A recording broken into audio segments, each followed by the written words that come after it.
The Book of Architecture of John Thorpe is an album of some 295 collated drawings ranging primarily from the 1590s to the 1620s and covering 168 buildings, mainly, but not only, English and amongst the greatest of the period.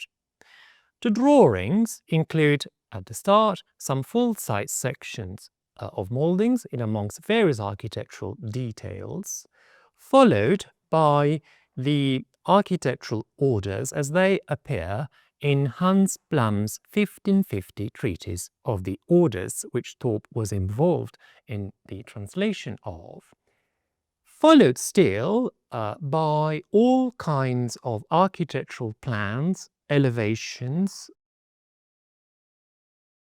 of houses, large and small, which constitute the vast majority of this volume. The volume first caught the attention in the 18th century when the antiquarian Horace Walpole famously stated that, and I quote, "as it is only lines, it would not cost so much," and he meant to reproduce and catalogue the drawings, yet it would take another 200 years for the first comprehensive catalogue to appear by St. John Smythson in 1964-6. It is now my turn to reconsider the whole story, as a number of key questions are still unanswered. To begin with, who was John Thorpe? Was he, as often described, just a surveyor? And what does this title entail? What are the many different drawings he produced, and how relevant are they to our understanding of the period? And lastly, and crucially in the context of these questions, what was the scope of this album? The importance of the Soane Museum's Thorpe Album and its potential for a broader understanding of the period cannot be overstated, as this is, and I quote from St. John, perhaps the most important relic in existence of architectural drawings and designs in the reigns of Elizabeth and James I. It is, in fact, one of only two such collections extant, the other being the Smithson's collection at the Royal Institute of British Architecture, which is currently being reassessed and recatalogued. The Smithson drawings are a group of around 170 drawings produced from the 1580s to the 1630s by Robert Smithson and his son John Smithson.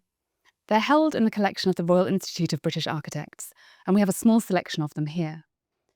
The Smithsons were a dynasty of masons, surveyors and architects that ran over 4 generations, starting with Robert Smithson, who died in 1614, and ending with his great-grandson.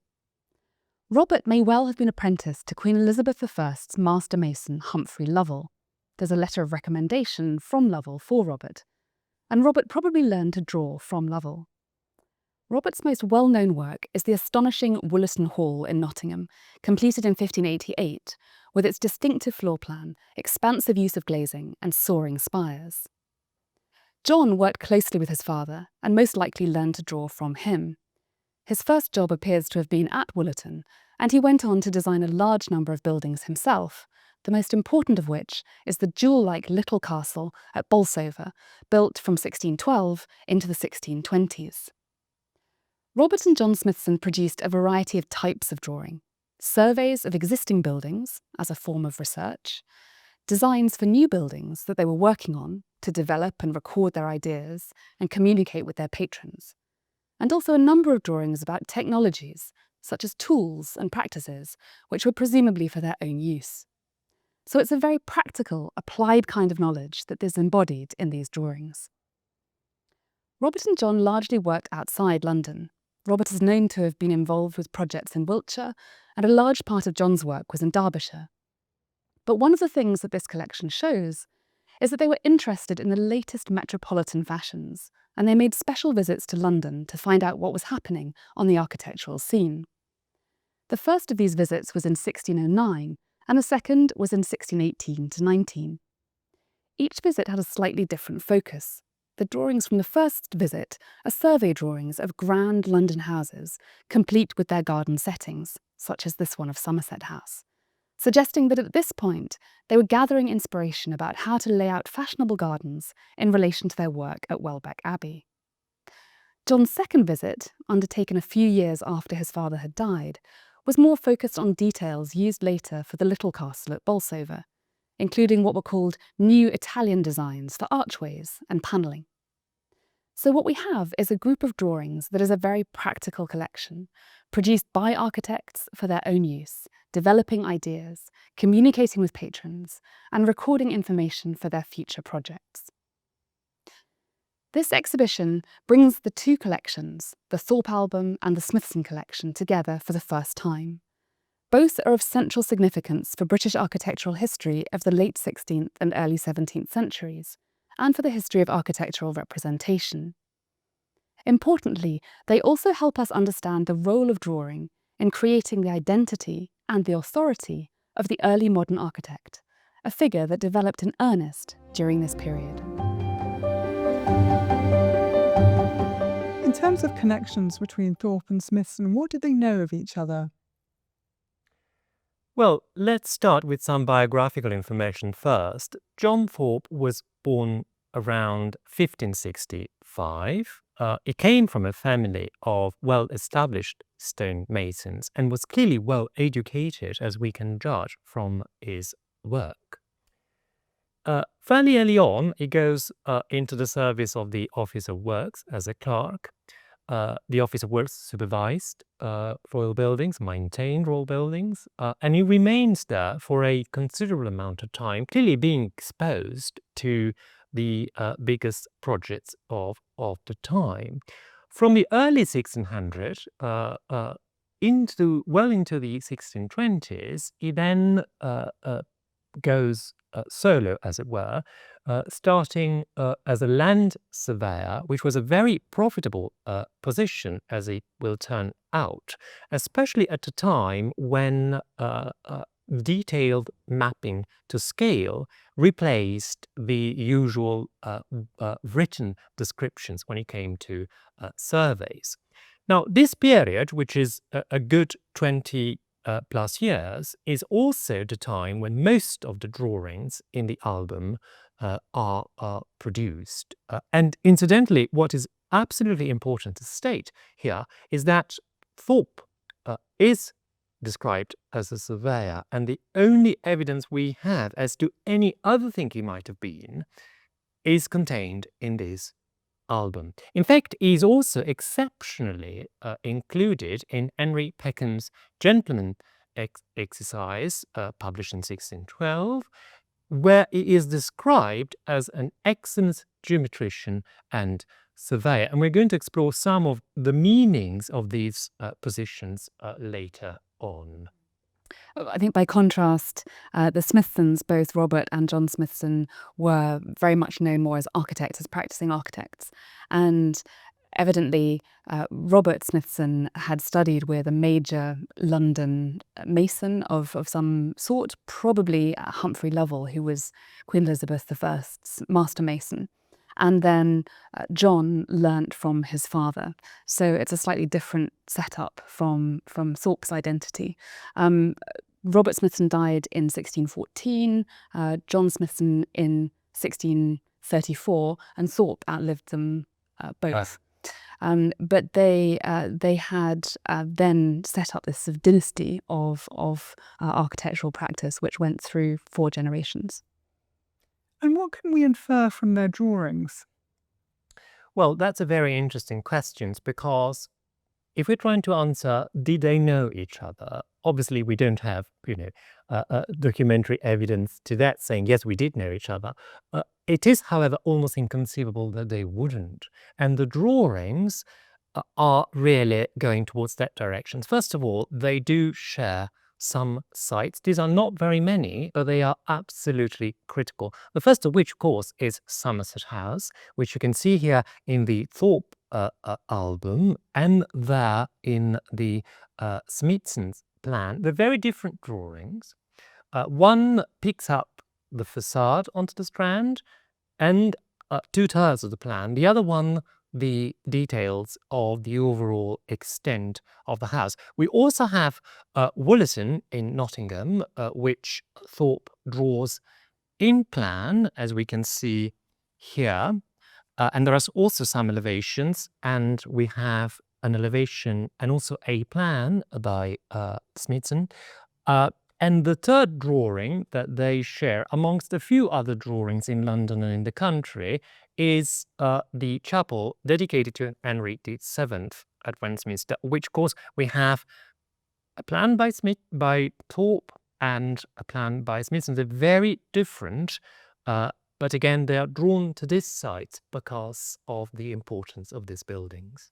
I mean, it's almost inconceivable that they can't have known of each other, even if they didn't actually meet. We have no evidence that they ever met. But obviously these overlapping sites suggest that they're looking to the same places, that the significant buildings, which were both historical buildings, the Chapel of Henry VII at Westminster Abbey was widely regarded as a tremendously important, significant building, both for its associations to royalty, but also to its architectural achievement. And then Somerset House as one of the major building projects of that time. But it's interesting how with Somerset House one sees a totally different side of Somerset House. The house itself in Thorpe's album is given in great detail, whereas Smithson shows it just as an outline. There it is, tremendous amount of detail there, both the facade and a plan.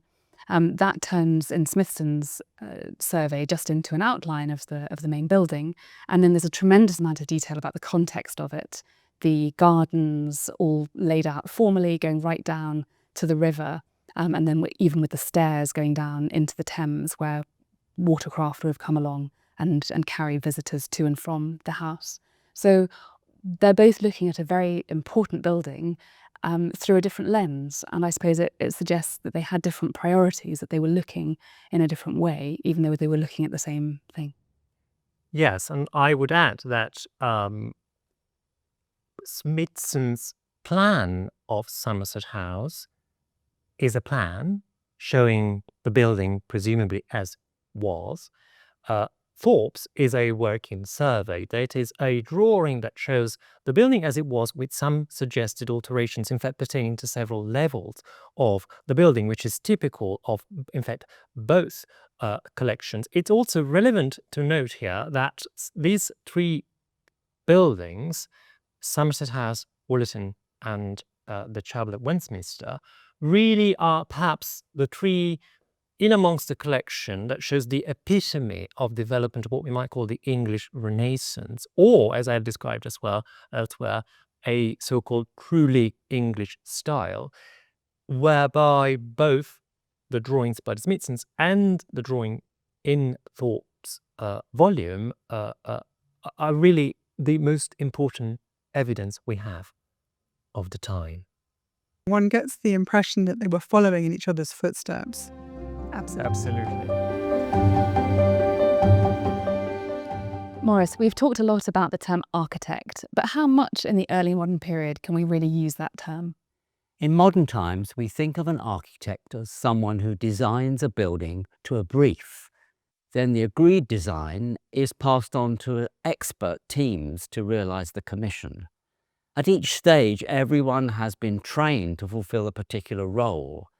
In the late medieval 16th century world, responsibilities were divided up differently.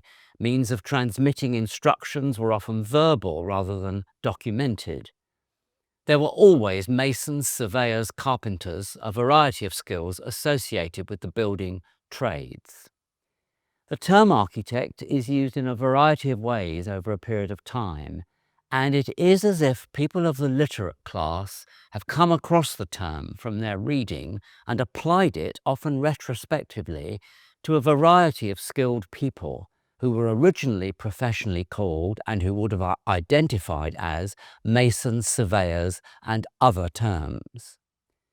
It is clear that there is a difference between the well-documented works carried out for the Crown, where terms for people engaged in building are quite precise, and a hierarchy exists, and the words of public buildings for towns and cities and universities, ecclesiastical architecture, and most importantly for these two volumes, country houses. John Shute refers to himself as painter and architect in his first and chief grounds of architecture of 1563.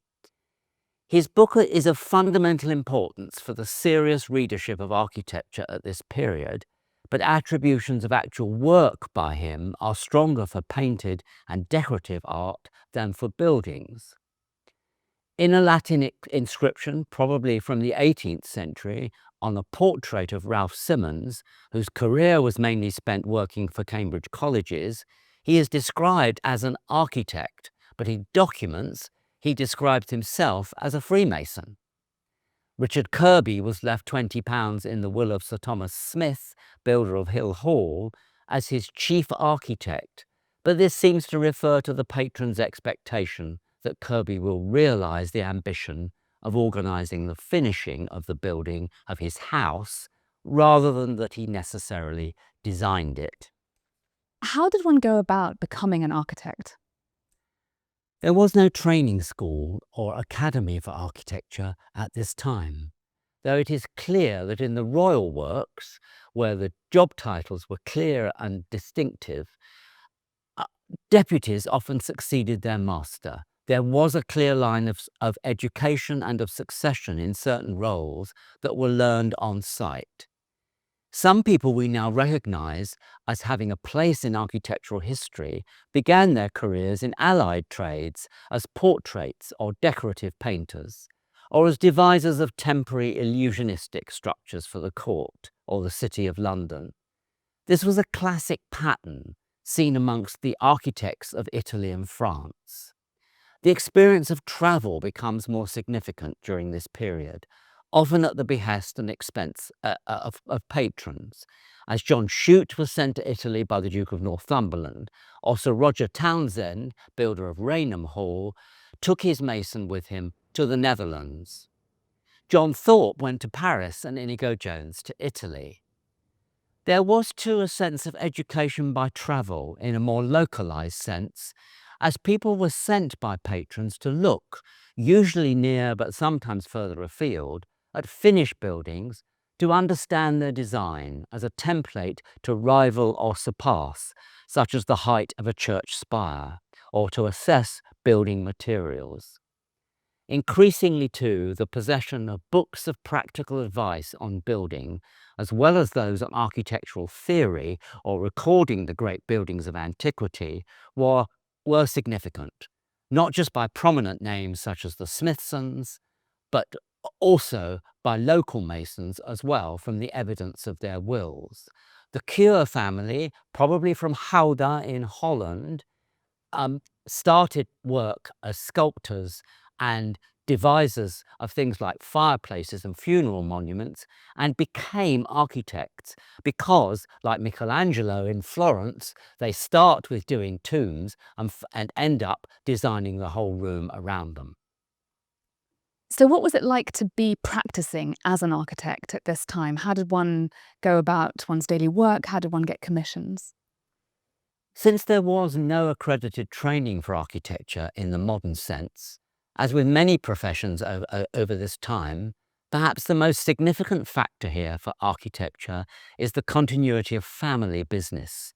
The Smithsons and the Cures are prime examples. The evidence of wills tells us that not only books, but the tools of the trade were often left to family members, often but not always the eldest son.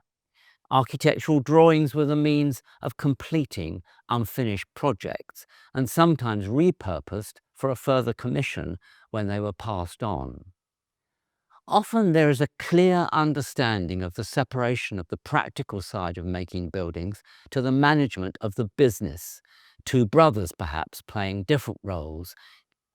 In recent times, much more evidence has come to light of the role of women as both creators and managers of the family practice amongst portrait painters, miniaturists and other skills. There is less evidence currently for this among families of architects, though some wills indicate the guardianship by widows of business interests and sometimes professional tools and drawings in the case of children who were minors. And who was it who could think of themselves as an architect at this point in time? Many individual patrons were their own architects, in that they devised their own buildings to their own stylistic and material preferences. But any process of making a building needed particular areas of expertise to get preparation and procedures right. William Cecil wrote to Sir William Moore of Loseley that he had made a plat, that's to say a plan of a house, which he had then passed to a mason to make more perfectly. Very few plans survive that accompany building contracts, though these latter documents often suggest that a plan was once attached.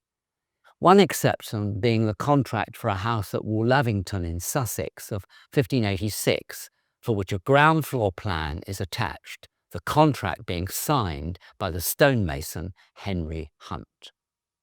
It is important to remember that in the 16th century, architects, by whatever term they were known, remained servants of great patrons, whether private individuals, the Crown, the established church, or town corporations.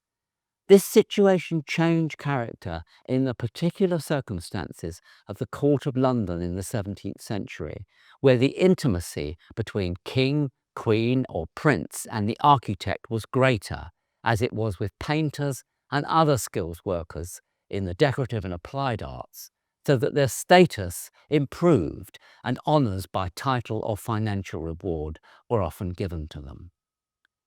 On the site of building, we find that whatever we can identify as the building's initial conception, whether we can call that the initiator or architect or not, people in different positions within the household of a powerful person might control the day-to-day process of building in the absence of the patron. Sir Thomas Risley's steward made the key decisions on the site of the transformation of the former Abbey of Titchfield into a country house in 1537-8. Sir John Strode put the responsibility for the realisation of his house at Chantmarle about 1612, for which he had himself devised the plan, into the hands of his surveyor Gabriel Moore, previously documented as a mason for work on Exeter Guildhall. How would an architect go about actually getting a commission? This came about most often through a network of personal recommendations between patrons. Individuals were sent from one place to another at the request of sometimes more powerful individuals than the first employer. Some architects might be able to work with enough projects in a local area if they were engaged in a mix of public commissions, but in the country house market, someone might be sent many miles away to advise another patron. Gordon, if we can turn our attention on drawings, what role did they play in the commissioning and executing of building? Well, as far as commissioning is concerned, the drawing was initially a way of presenting a proposal in the most attractive way. So a draftsman like John Thorpe, who'd mastered perspective, elevation and plan in the presentation of designs, was able to illustrate a scheme like this, a design for a timber frame house, perfectly rendered in elevation, and then with the accompanying plan as a way of demonstrating what the project's about. And this one, for example, this partial elevation perspective view of Woollerton Hall, again, the drawing probably had the same purpose, to illustrate the scheme. So in this case, Smithson, John or Robert, has illustrated half of the building in a perspective view and then drawn in one bay to illustrate the character of the design. So the drawing is a way of illustrating the design to the patron. That's at the commissioning stage. When it comes to the execution, then the drawing, it becomes a pattern or a model to follow. In fact, the word model is used in the 16th, 17th century to mean a drawing as well as a physical model. And so if a patron asks for a model, he could be asking for a drawing. Either way, the model, the drawing is illustrating the whole project. But then the model becomes the pattern to follow in the execution of the building, in whole and in part. And then the design starts to change, as we know even today. So drawings were fundamental, yet their survival is quite rare, as we know, within this period, which incidentally makes these collections all the more remarkable, as we have discussed. But what do we know, on the other hand, about how these drawings were made? Well, drawings were drawn on paper, what's called laid paper.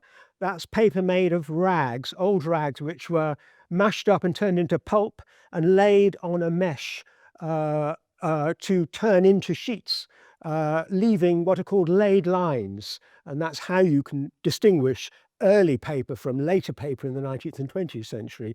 But paper in those days was quite small, roughly about this size. So the draftsman had to make his design fit onto the sheet. And that often meant that the scale had to be a rather an awkward one, so the design would fit on the sheet of paper. If you wanted a larger drawing, you could glue sheets of paper together. But the paper itself was a limiting factor in this period, and paper was very expensive. So architects would draw on both sides of the sheet, as did John Thorpe. Andrea Palladio, the great Italian Renaissance architect, drew in that way, used both sides of the sheets. So the drawing in this period is something very dense in terms of the information it contains. Another aspect is that drawings have layers, extra sheets, flaps overlaid on the original sheet, illustrating alterations to the design. So the drawing then becomes a sort of palimpsest of the history of the design, and even the owners of the albums would then sketch on the, and I think there's an example here which you could show us, where John Soane has actually added a little doodle onto the sheet. So the drawing is then a kind of history of the design evolving on paper, and then what the owner of the design did with it subsequently. Yes, that's absolutely right. There are about 6 sketches by John Soane, and I'm just going to show one on an incredibly remarkable plan, one of those highly inventive, speculative plans showing a circular house on a pedestal, which has got on the side a little sketch by John Soane, who of course was very interested in the inventive nature of this plan. The flap. It does overlap the flap, and here it is studying what Thorpe was trying to invent. And I should add that a lot of these drawings really make no sense, but it really is a sort of mechanism of trying spaces, and clearly John Soane was very, very interested in that. Yes. Gordon, how do we know about how people made architectural drawings? Well, we have surviving drawing implements from the 16th, 17th century. These consist of compasses, dividers, holders for graphite and black chalk, steel pens, straight edges or rulers. But the most important drawing implement is the one that doesn't really survive, and that's the goose quill pen.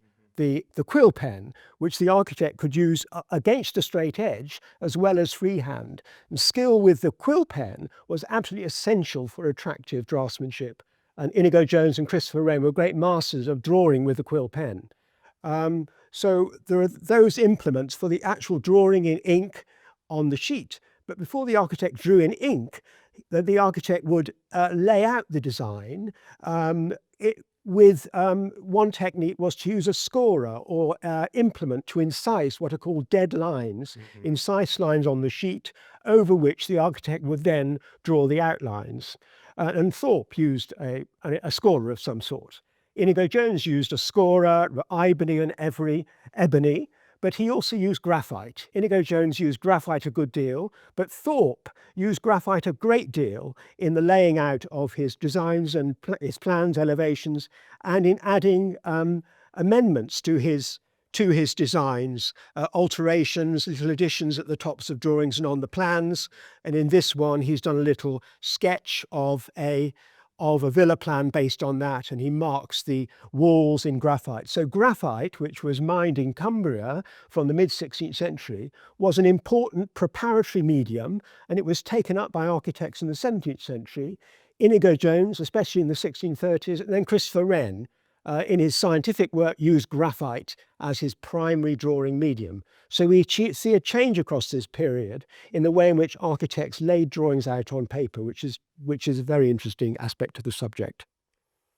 Now, that leads me to my next question, which is how do we study drawings and what do we learn from the evidence of such drawings, which I mean the physical evidence, the writing, the handwriting, the paper, the ink, etc. Well, it's a fascinating subject in this period, firstly because the drawings that survive are usually only very partial records on paper of the drawing process and the design of a building.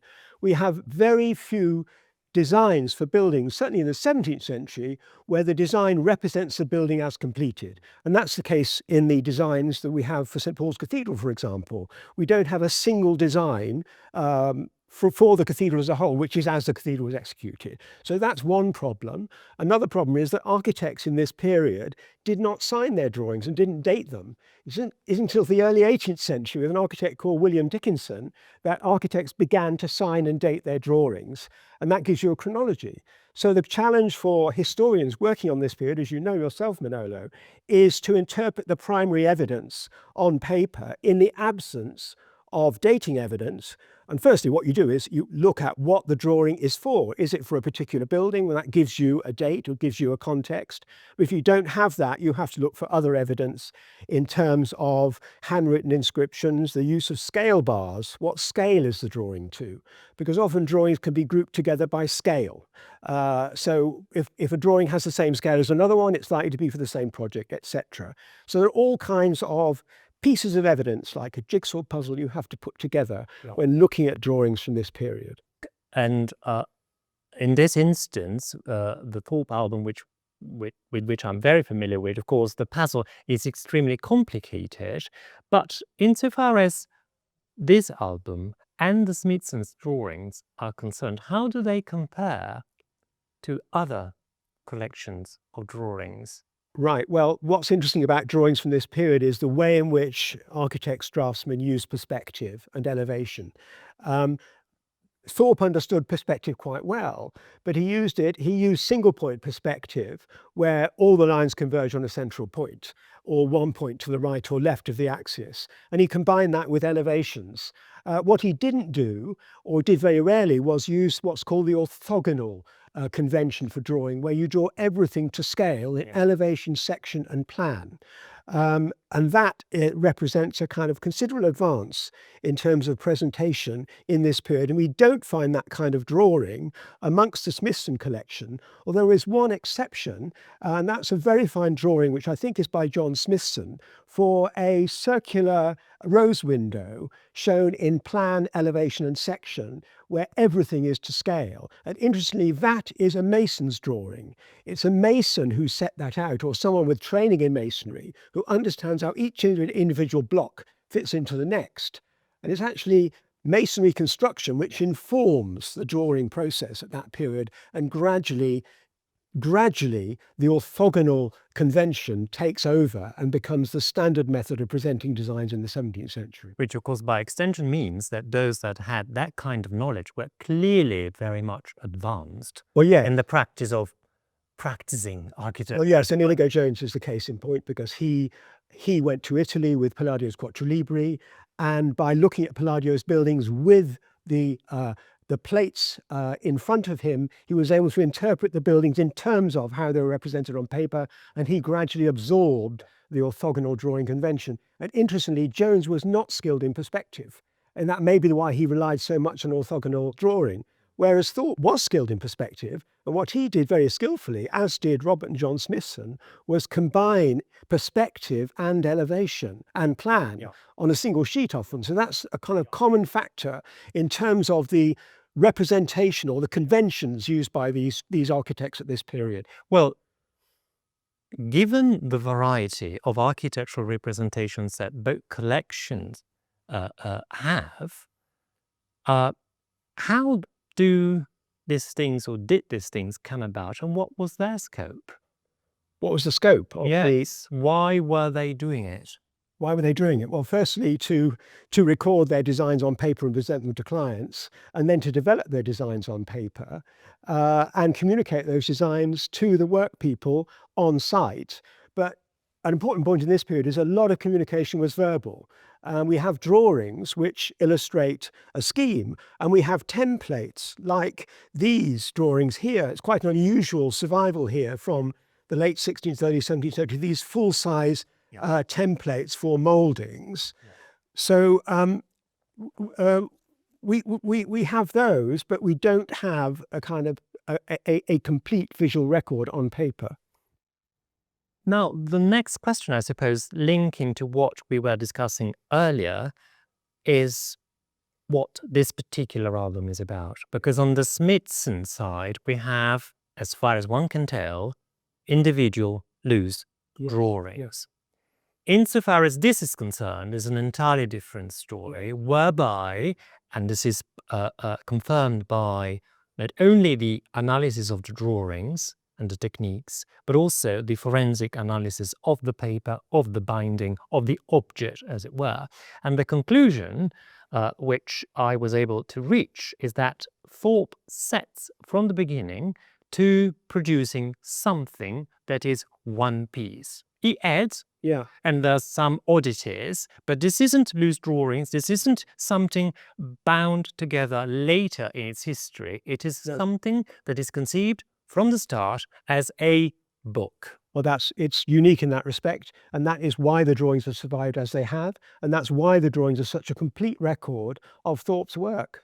Had these drawings been loose sheets, as Inigo Jones's drawings were, we wouldn't have nearly the sort of survival we've got here. And with Inigo Jones, we don't have any drawings by him for the Queen's Chapel at St James's Palace. We have just one sketch for the Queen's House, and one or two sketches for St Paul's Cathedral. The rest of the drawings have disappeared. Here we've got this complete record. But really, it was only in the 18th century that collectors and architects started to put their drawings into bound volumes. So Thorpe was about a century ahead of his time. Yes, I mean, of course, the current hardbound is 18th century. Yes, it's but hardcover, the book as a book yeah. Was such from the start. And of course, one can speculate as to what he wanted it to be. Yes. And one idea that I've got in my mind is that, on the one hand, he wanted this perhaps to have some kind of pedagogical scope as a sort of, as it were, treatise in embryo. Following, of course, what was happening in Europe quite extensively. We can think about Palladius Quattro Libri, which of course he was familiar with, and others. The other really is about his own legacy. Yes. Yeah. Going back to what an architect was and the importance of that status, Thorpe would have seen himself as somebody rather like perhaps John Smithson, who describes himself in the will as architector, proudly so. I think here we've got something about his own personal ambition. So it's a kind of twofold scope. It's interesting because whereas Robert Smithson had his son John to carry on his legacy, Inigo Jones had John Webb carrying on his. Chris Wren had Nicholas Hawksmoor and so on. Thorpe, I don't think, had someone. It's a very complicated history. There's a dynasty that carries on through centuries, but if you like, the peak, it really is John Thorpe. Yes. So he's looking after his own legacy. Well, yes, he also lives in his up to his 90s, so he has a long, long life. Interestingly enough, as it's already been mentioned, without this, we wouldn't know.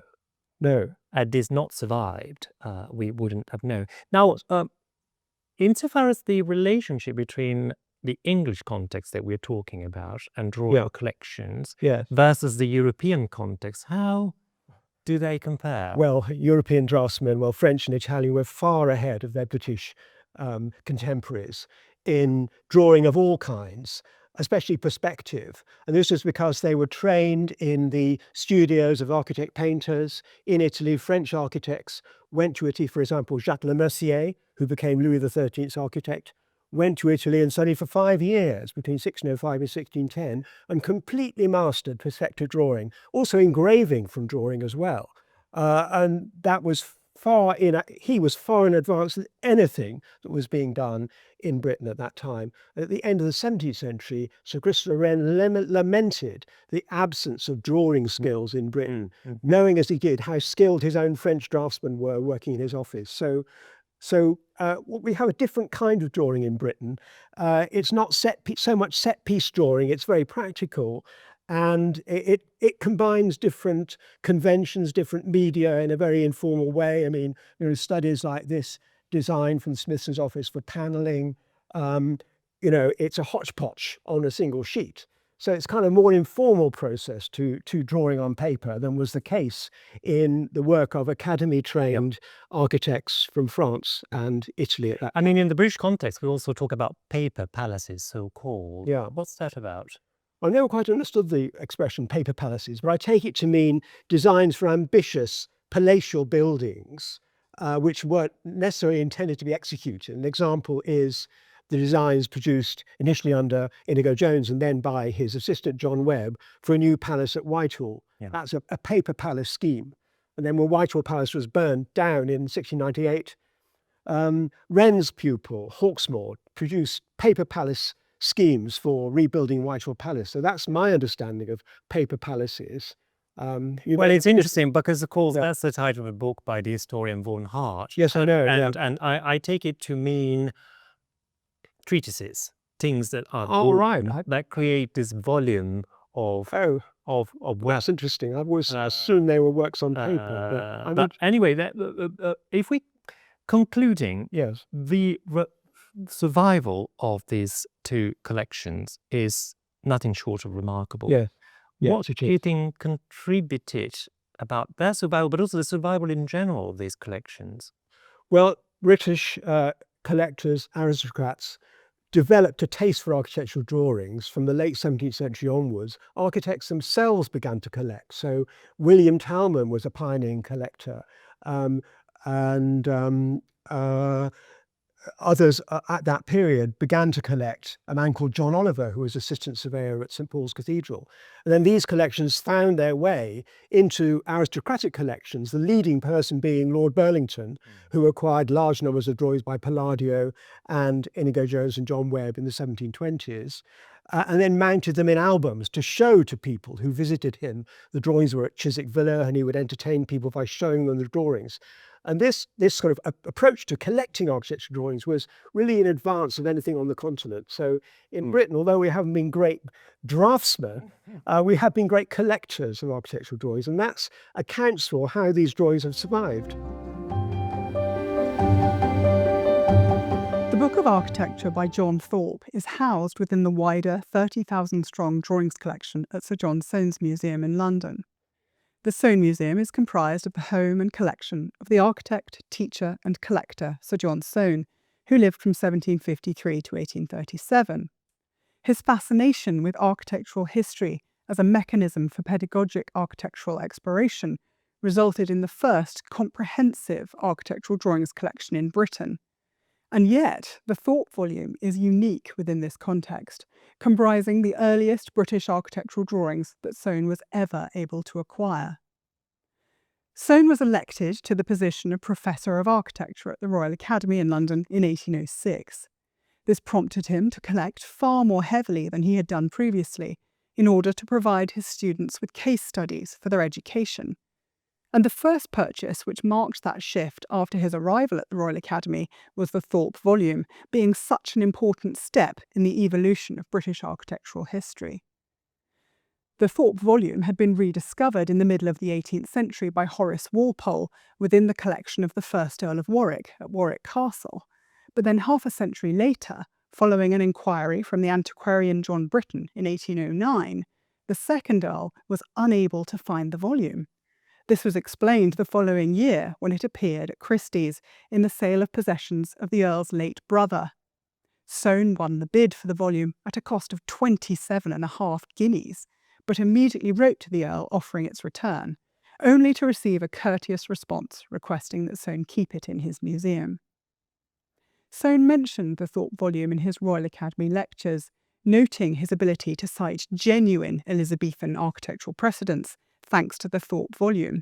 He stated, and I quote, Of his labours, I have a large volume consisting of original designs, many of them very ingenious and whimsical studies for houses. And yet, Soane was not so keen for scholars and students to consult the volume in person, as he considered the Elizabethan style to represent a debased version of classical architecture. The volume has remained at the Soane Museum in the intervening years, but it has not been until the 20th and 21st centuries that it has received the attention it deserves.